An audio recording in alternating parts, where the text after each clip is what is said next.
Hello everyone! Welcome again sa ating tambayan dito sa RV Luna Vlog and Music. For today's video, atin pong i-upload yung mga pending natin ng mga video nakaraang taon and mga nakaraang buwan para sa gayon this 2026 at sa mga buwan na darating ay makakapture natin yung mga moment. So dito marami tayong mapakita kung saan dumarami na yung ating client sa gitara at tuloy-tuloy pa din yung ating pong pagtuturo sa mga bata. At dito naman sa part na to, meron tayong munting sorpresa para kay Mrs. And then kinabukasan ay sinamahan ko siya. Papaganda daw siya bago siya magpa-Maynila ay kailangan balik ganda ulit kasi mag-a-apply siya para sa ibang bansa.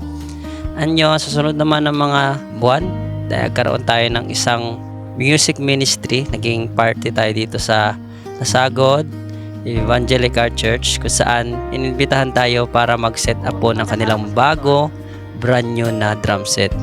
At yung brand ng drum set nila ay Pearl. Sobrang ganda po niyan. So yung kanilang drum set po ay basic po na setup. So nagkaroon po tayo ng recommendation at suggestion kung ano pang kanilang dapat kailangan i-upgrade. At pagkatapos natin na i-set up yung drum set, ay na nga sobrang saya nung drummer nila dito at kasi iba na yung datingan ng kanilang drum set. Bagong-bago na at yung tunugan ay sobrang napakaganda. Yan. At yun na nga, pagkatapos ng soundcheck natin ay nabigyan tayo ng pagkakataon na makasama sa worship sila pastor at kanyang asawa. At sobrang tuwa ko kasi nagbe-blend talaga yung dalawang mag-asawa sa kanilang mga boses. Sobrang ganda at yung kanilang talent ay nagagamit sa pagpupuri sa Panginoon.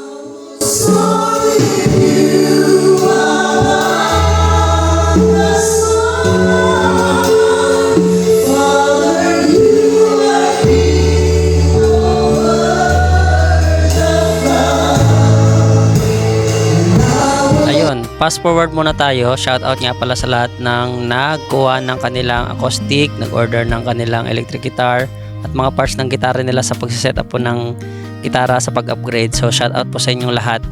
And then pagkatapos natin buksan yung mga parcel natin, yung iba hindi na natin nabuksan dahil nagkaroon po tayo ng problema, pagsubok sa buhay kung saan yun, hospital po yung ating kapatid. Thank you po sa lahat ng sumuporta at nagpadala po ng financial and prayers. Going well na po yung ating kapatid. Salamat po sa inyo. And then balik ulit sa trabaho. Sabak ulit sa giyera sa pagsaset up at meron tayong mga project na ginagawa para sa mga iba pong kailangan natin sa pagre-repair at sa pagsaset up ng gitara. Fast forward tayo ulit. Nagkaroon tayo ng blessing dahil binigyan tayo ng sobra ng ating pong client. At yun na nga, nalibre pa natin yung ating pong kapatid dito sa SM kasi deserve niya na mabigyan ng surprise. So gusto niya sapatos daw kaya pumunta kami ng SM, nilibre natin siya ng sapatos kung anong gusto niya. And then kasi yung kapatid ko na yan, kung anong inutos ko, sinusunod niya. Siyempre, deserve niyang mabigyan ng munting sorpresa galing niya sa poging-pogi niyang kuya, di ba? Hehehe. At pagkatapos namin bumili ng sapatos ay kumain kami ng konting snack kaya yun, umuwi na kami.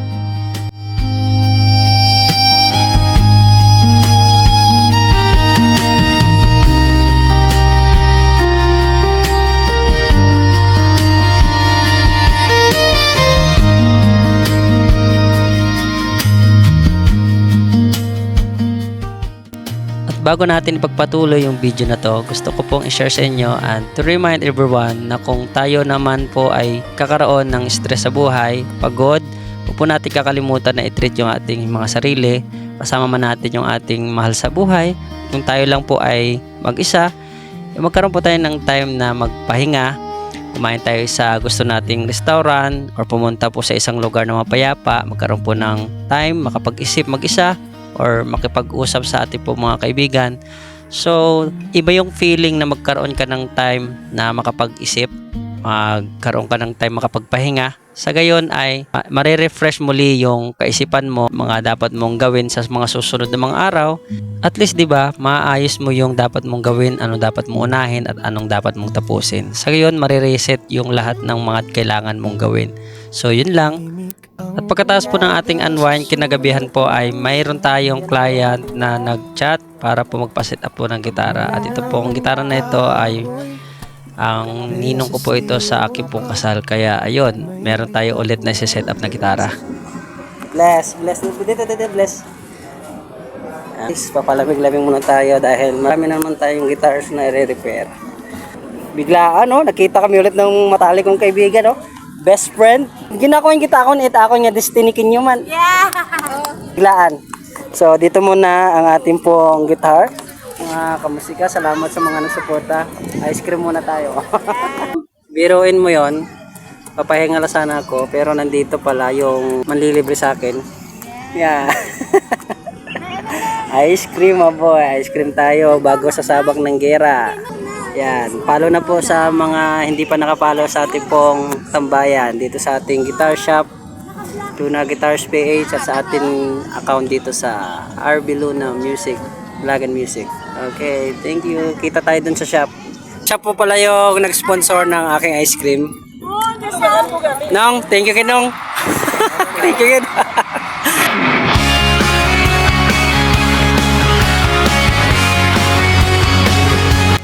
Hanggang dito na lang yung atin pong episode para sa atin pong videos for today, and magkakaroon po tayo ng another vlog sa pagkaayos natin ng mga gitara at pagsiset up. Thank you for watching everyone. Like, comment, and share.